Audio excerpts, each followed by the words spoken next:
Y bien, estamos ahora con Juan Ocio, antropólogo, ex ministro de la Cultura y autor de un libro que se acaba de publicar, que se llama El Tahuantinsuyo Bíblico. Ezequiel Atauqusi Gamonal y el mesianismo de los israelitas del nuevo pacto universal. Una investigación de muchos años sobre este movimiento mesiánico. Juan, buenas noches, ¿qué tal? ¿Cómo estás? ¿Qué tal? ¿Cómo estás, Jaime? Muchas gracias por invitarme a tu programa. No, gracias por venir, felicitaciones, veo que siguen los libros, siguen las obras, las publicaciones, las investigaciones. Bueno, hay que estar activo. Hay que estar activo, sí, pues, efectivamente. Si no, uno se anquilosa.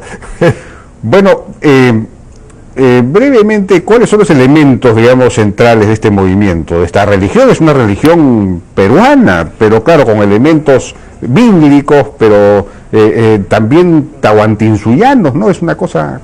La cosa extraordinaria es que de los movimientos no católicos, este es un movimiento autóctono, mientras que las otras congregaciones religiosas que tenemos son importadas, los testigos de Jehová, los mormones, etcétera, los evangélicos. Y los evangélicos, y los adventistas, que es la fuente originaria de los israelitas, bueno, todos vinieron de afuera, ¿no? Pero ¿qué pasó? Ezequiel Atauqusi conoció a un adventista, a través del adventista descubrió la Biblia y comenzó a hacer una interpretación particular de la Biblia.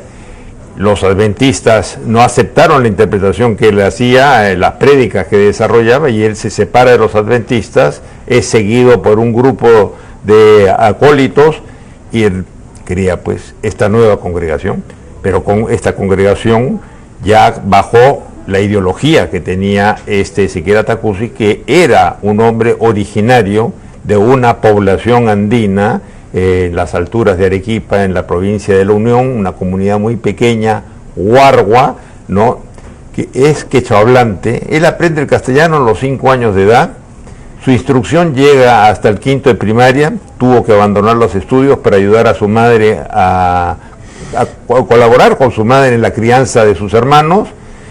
Su vida transcurre oscilando entre la casa de la madre y la casa del padre, que se había ido a otro pueblo, se separa de la madre. Su vida es una vida un tanto precaria, pero lo que es notable es que estamos frente a un personaje que monta una congregación que alcanza un volumen de gente extraordinariamente grande allí por la década de los 80, de los 90, que incluso lo llevan a lanzarse a la presidencia de la República y obtiene como 200.000 votos, pero se trata de un campesino humilde de las alturas de esta región y que logra tener esta capacidad de formar este movimiento que supera en número a cualquiera de las otras organizaciones evangélicas que existen en ¿Cuántos fieles, digamos, cuántos seguidores habrá tenido esta religión? Sus estadísticas son bien precarias, ¿no? Pero yo he hecho el cálculo a través de la votación que obtuvo en los años del 90 y sobre la base de las colonias que tiene y de los centros de capacitación bíblica, que son unidades que se repartieron por casi todos los distritos del Perú. Ellos en un determinado momento han debido de estar cerca de los 100.000, 150.000 más o menos congregados, claro, en distintas categorías, los que son, digamos, absolutamente miembros de israelitas y otros que están en compás de espera de poder ser bautizados, ¿no? Ahora, en el libro tú demuestras que esta religión de los israelitas del nuevo pacto universal, digamos, inventada por Ezequiel Atauqusi, contiene muchos elementos de mesianismo andino, ¿no? En realidad es una forma de mesianismo andino. ¿Cómo así? Es decir, ¿cuáles son los elementos comunes? Bueno, para empezar, ¿por qué es que se llaman israelitas? Se llaman israelitas porque ellos van a modelar sus rituales, van a modelar sus actividades religiosas en función del Antiguo Testamento. ¿Por qué escogen el Antiguo Testamento? Porque en el Antiguo Testamento ellos están viendo el reflejo del Tahuantinsuyo, están viendo el reflejo de las actividades económicas que se desarrollaban en el Tahuantinsuyo, que eran principalmente la agricultura y la ganadería, de tal manera que hay un punto de partida. Pero aparte de eso, comienzan a elaborar y organizan el universo en dos hemisferios, ¿no? Se lo presentan como el hemisferio que es el oriental y occidental, y luego nos van a hablar que en el hemisferio oriental ese es el hemisferio donde nació Cristo, pero el nuevo Cristo, el Cristo que va a traer la salvación frente a un fin del mundo que es inminente, un fin de la humanidad que es inminente, es el nuevo Cristo que ha nacido en Occidente. Y en Occidente ha nacido en el Perú, y por haber nacido en el Perú ha convertido al Perú en un país privilegiado. Y para demostrar que el Perú es un país privilegiado, bueno, van a presentar un conjunto de argumentos, primero deteniéndose en la forma del Perú. Perdón, este Cristo de Occidente es Ezequiel Atacusi. Ezequiel Atacusi, claro. Porque ellos sostienen que el Cristo de Oriente estuvo poseído por el Espíritu Santo, pero cuando muere, ese Espíritu Santo se traslada al vientre de la madre de Ezequiel Atacusi y se incorpora en el cuerpo de Ezequiel, y él va a ser la nueva encarnación del Espíritu Santo, y va a ser también la figura del Israel, del nuevo Israel, va a ser la figura del Inca. También para muchos va a ser la figura del Inca, e incluso tengo unas imágenes de alguna de las grabaciones que he hecho, donde hay una veneración que le están haciendo sus seguidores, ¿no? Que están vestidos como a la usanza incaica y le están diciendo Apu Inca Taitai, y lo están venerando como si fuera un Inca. Había unas fotos que tú nos has traído, a ver si las podemos mostrar. Están en el libro, si usted pasa, unas ilustraciones. Bueno, este es un mapa donde trato de mostrar el área donde nació. Ahí está la región de Cotahuasi, este es en la provincia de la Unión, y allí se encuentra el pueblo de Huargua. Siguiente. Este es el área donde él migró, después de haber estado en Arequipa para buscar trabajo, se fue a la zona de Junín, estuvo primero en Carguamayo, que lo vemos ahí encima de la laguna de Junín, y luego de allí estuvo en Huancayo, de Huancayo después se pasó a Tarma, y es en Tarma donde él conoce al adventista que le va a hacer la presentación de la Biblia, y recién ahí se va a empapar de las Sagradas Escrituras. Siguiente. Esta es una vista satelital del pueblo de Huargua, para que tengan una imagen del sitio donde él nació. Pues. Siguiente. Bueno, esta es otra imagen de Huargua para que vean la condición campesina de esta población. Siguiente. Bueno, acá tienen ustedes una imagen que es muy interesante, es la representación de Ezequiel Atacusi con su túnica azul, su vestimenta roja. Decía que cuando él se vistiese de esa manera, él iba a declarar el fin de la humanidad. Él tenía esa potestad, ya no era necesario tener que esperar una fecha determinada, sino que Dios le había dado la potestad para él poder ampliar el plazo en que se terminaría la humanidad, para que el movimiento se expandiera, para que pudieran congregar a mayor número de gente. Entonces esta figura es una figura muy importante porque simboliza el aspecto más sagrado de...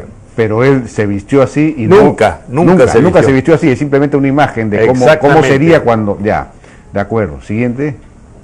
Esta es la imagen de los dos hemisferios, el hemisferio oriental y occidental, donde la interpretación que se hace y la naturaleza de la presentación de su ideología guardan una correspondencia absoluta con la organización dual de la sociedad andina. Esto está pensado en categorías duales, así como se concibió el Cusco dividido en Alto y Bajo Cusco, dividen el mundo. Anang y Uring. Anang Uring, exactamente. Y ahí está digamos y el arco iris que sirve de puente, ¿no?, para unir a ambos hemisferios. Abajo está el altar donde se hacen los holocaustos.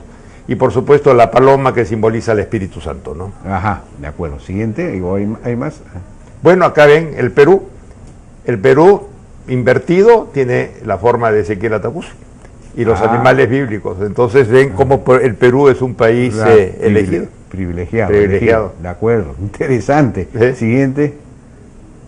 Bueno, acá ven Machu Picchu. En Machu Picchu está reflejado el rostro del profeta.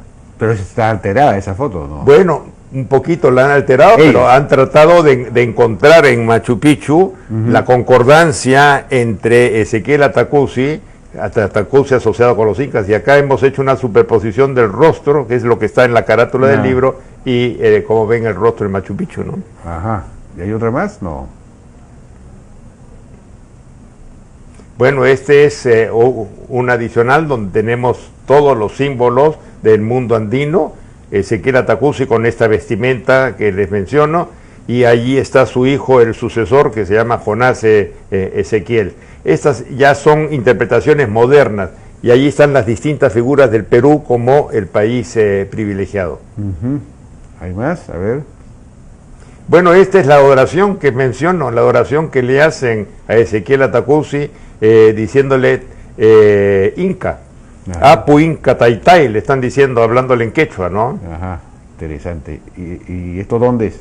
Esto lo están haciendo en Cieneguilla con motivo de la celebración del último cumpleaños, y acá le están entregando la vara de mando. El Tupac Yauri de los Incas. Ah, qué interesante. ¿Y siguiente? Y acá tienes un mapa de las colonias que tienen en la selva.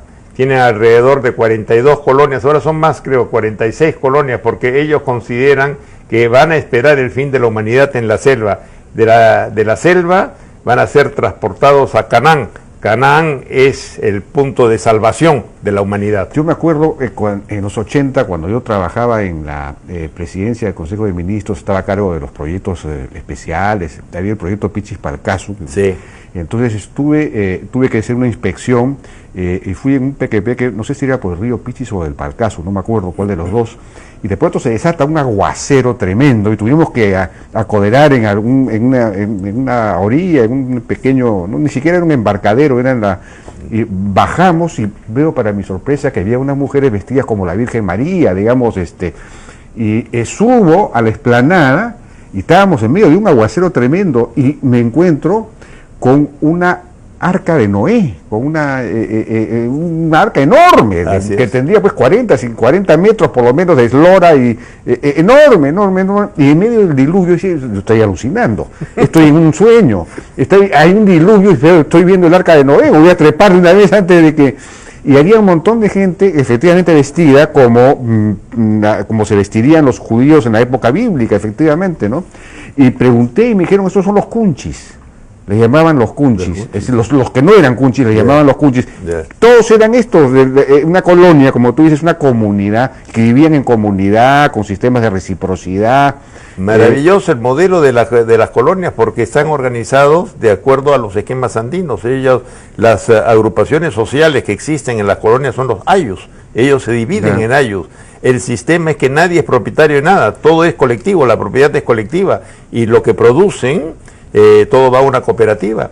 De esa cooperativa ellos venden y con eso pues mantienen a la congregación. ¿Y todavía subsisten estos después de la muerte de Ezequiel Atacusi, estas colonias, en fin? Han crecido. Cuando yo las estudiaba, por allá por la década de los 80, eran alrededor de unas 6 o 7 colonias, y ahora son como 46 colonias, así que ha crecido, porque además ellos desarrollaron una estrategia muy interesante en los 90, la estrategia de las fronteras vivas. Es decir, colonizar puntos donde nadie va, pero que son puntos fronterizos con nuestros países vecinos. Y me imagino que además significó una barrera, una resistencia frente a Sendero Luminoso, ¿no? Fue una alternativa a Sendero Luminoso. Ese es el gran el gran favor que le han dado a nuestro país, porque la composición social de ellos era muy semejante a la composición social de los senderistas, pero muchos no querían la violencia, pero sí buscaban alguna tabla de salvación, y la encontraron en Israel del Nuevo Pacto, de tal manera que se convirtieron en una alternativa de Sendero Luminoso y reclutaron a mucha gente que pudieron aumentar las filas de Sendero Luminoso. Bueno, nuestro país siempre nos sorprende. Juan, muchísimas gracias por tu participación, Jaime. Felicitaciones por este libro, lo vuelvo a mostrar, el Tahuantinsuyo bíblico, Ezequiel Atacusi y Gamonal, y el mesianismo de los israelitas del Nuevo Pacto Universal. Extraordinaria investigación, interesantísimo libro, que nos habla de lo rico, lo diferente, lo diverso, lo tremendamente creativo que puede ser vitalmente nuestro país en el terreno cultural. Bien, vamos a una pausa y regresamos ahora con Guido del Castillo y Luis Felipe Mejía. Hay este asunto de un convenio con el Ministerio de Cultura muy innovador para poner en valor para poner en valor sitios arqueológicos de Lima y Callao. Regresamos.